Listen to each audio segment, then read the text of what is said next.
In 2017, Barcelona faced an impossible task.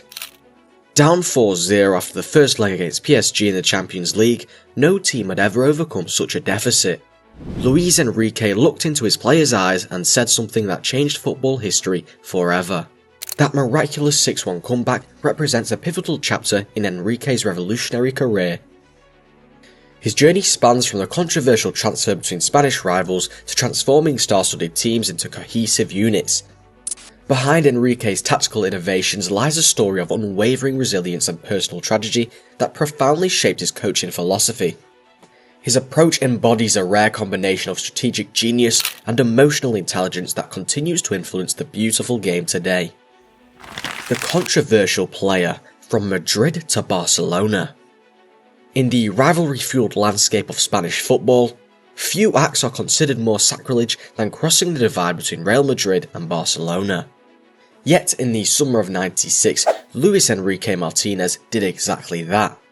Walking away from 5 seasons at the Santiago Bernabeu to don the blaugrana colours of Barca. At Madrid, Enrique had shown flashes of brilliance, winning a league title in 1995 and scoring 18 goals in his best season, but remained somewhat in the shadows of the club's established stars. His decision to leave came after his contract expired, with Madrid offering terms that suggested they viewed him as expendable rather than essential. Barcelona provided financial incentives and the promise of a central role. This transfer permanently defined Enrique's legacy in Spanish football. Madrid supporters felt betrayed, while Barcelona fans viewed him with suspicion. During his first return to the Bernabeu, Enrique endured a baptism by fire, whistles drowning the stadium announcer, projectiles raining from the stands, and banners declaring him a traitor. One infamous banner read, "Enrique Bastardo," a moment immortalised in Spanish football lore. The November 1999 Clásico marked a turning point. Enrique scored Barcelona's second goal in a 2-2 draw at the Bernabeu, celebrating by gesturing defiantly towards the Madrid ultras who had tormented him. This defiance earned grudging respect from Barcelona supporters who recognised his commitment. His versatility proved crucial to winning over Camp Nou faithful. Against Valencia in 2001, he seamlessly switched from attacking midfielder to emergency striker after an injury crisis, scoring twice to secure a vital victory.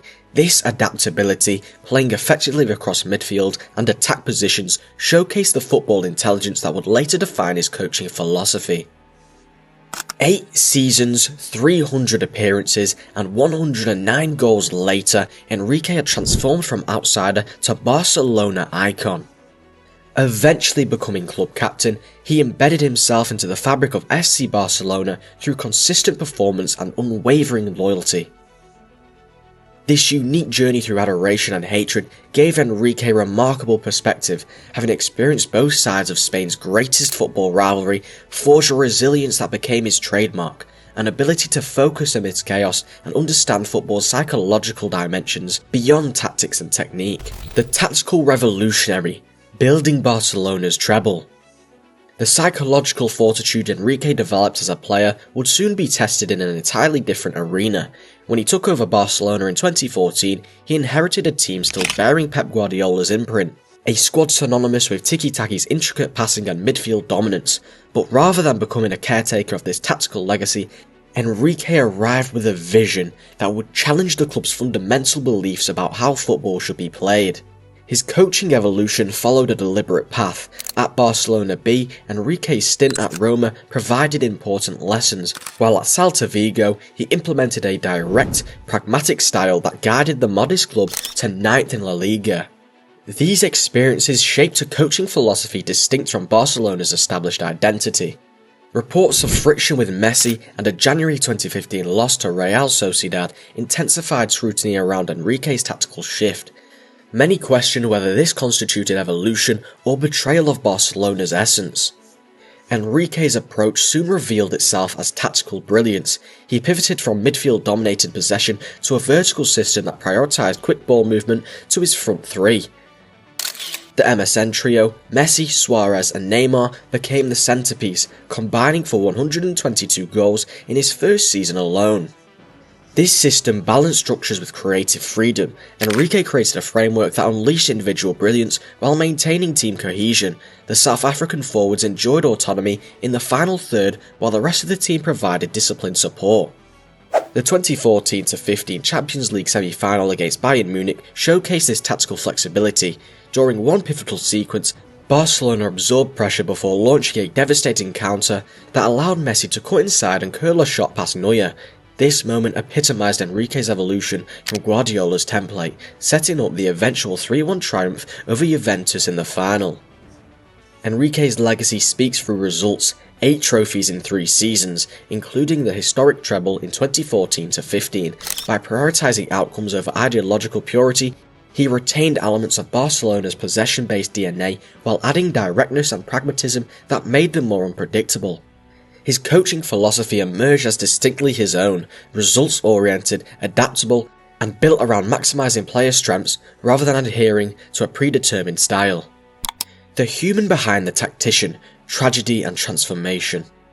The architect of Barcelona's tactical revolution would soon face a personal tragedy that would fundamentally transform his approach to coaching and his entire worldview. How does someone who has built a career on unyielding intensity navigate life when the game suddenly becomes meaningless? In March 2019, Luis Enrique made a decision that transcended football. As head coach of the Spanish national team, he abruptly stepped away from his duties for something far more significant than the sport itself. His 9-year-old daughter, Zana, had been diagnosed with osteosarcoma, a rare and aggressive form of bone cancer. The man, known for his commanding presence on the touchline, disappeared from public view entirely, his fierce gaze replaced by the hollow eyes of a father facing his worst nightmare. The football world received devastating news 5 months later. In August 2019, Zana passed away. For a man who lived in the spotlight for decades, this suffering occurred largely in private shadows. Like a ship lost in a violent storm, Enrique emerged on distant shores.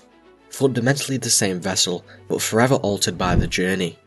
The loss created a distinct dividing line between the coach he had been and the person he would become.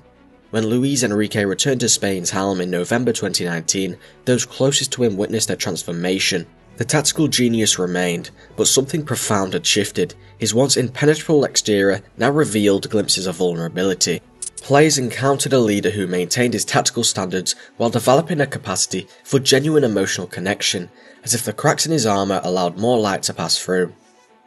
This evolution manifested in his approach to life and leadership. He began cycling to training sessions and engaged directly with fans, activities reflecting a man who had discovered the importance of living authentically after confronting mortality's harsh reality.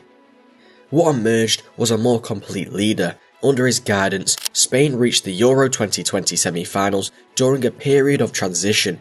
His journey through grief revealed something profound: vulnerability creates strength. Connection matters as much as tactics, and excellence can coexist with compassion. The intensity remained, now balanced by perspective that only comes through life's most difficult challenges. The PSG revolution, from stars to team. The profound transformation in Luis Enrique's leadership philosophy would face its ultimate test when he stepped into the pressure cooker of Paris Saint-Germain, a club where superstars had always overshadowed systems. When PSG announced his appointment in 2023, they were fundamentally reimagining their identity, shifting from a collection of stars to a cohesive unit. For years, PSG had assembled expensive individual talents without creating a cohesive team. The club dominated domestically but faltered in crucial European moments, exposing the limitations of their star-centric approach. Enrique's vision demanded collective strength over individual brilliance. His tactical implementation has been revolutionary. PSG now plays with a coherent game plan characterised by high pressing, quick transitions and positional flexibility. This strategic clarity allows them to control possession and dictate match tempo in ways previous teams couldn't sustain. The transformation is evident in players who have flourished under his guidance. Ousmane Dembélé epitomises this evolution, scoring 28 goals in 35 appearances during the 2014-2025 season, the most prolific period of his career. His improved finishing and decision-making showcase a player fully integrated into Enrique's team-oriented system. In the midfield, Vitinha and João Neves embody Enrique's philosophy. Vitinha's exceptional passing range, completing 103 passes against Liverpool, combined with Neves' vision and defensive tenacity, create a balance between creative flair and tactical discipline that defines this new PSG. This transformation extends to how the team responds to adversity.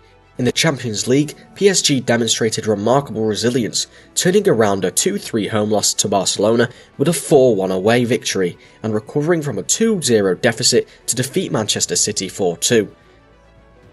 Their response to a 1-0 first leg defeat against Liverpool, winning the return leg before triumphing in penalties, reveals their newfound mental fortitude. Fullbacks Hakimi and Mendes contribute to both defensive and attacking phases, embodying Enrique's balanced approach. The players genuinely believe in his vision, something previous PSG coaches couldn't claim. The club's leadership has recognised this transformation, rewarding Enrique with a contract extension. Upon signing, he expressed, "We want to make history here as a coaching staff." Conclusion. In Enrique's own words, "My happiness is not linked to trophies, but to the implication of the players." This philosophy reveals a coach who measures success beyond silverware, valuing genuine players' development and collective growth above all. With his recent PSG contract extension, Enrique's ambition to make history here as a coaching staff signals his focus on building lasting foundations rather than quick victories. Enrique's tactical brilliance combines with his remarkable authenticity. Through championship glory and devastating personal loss, he evolves while honouring his principles. His continuing legacy shows that football, like life, draws strength from transformation. How will this courage to adapt while remaining himself inspire generations to come?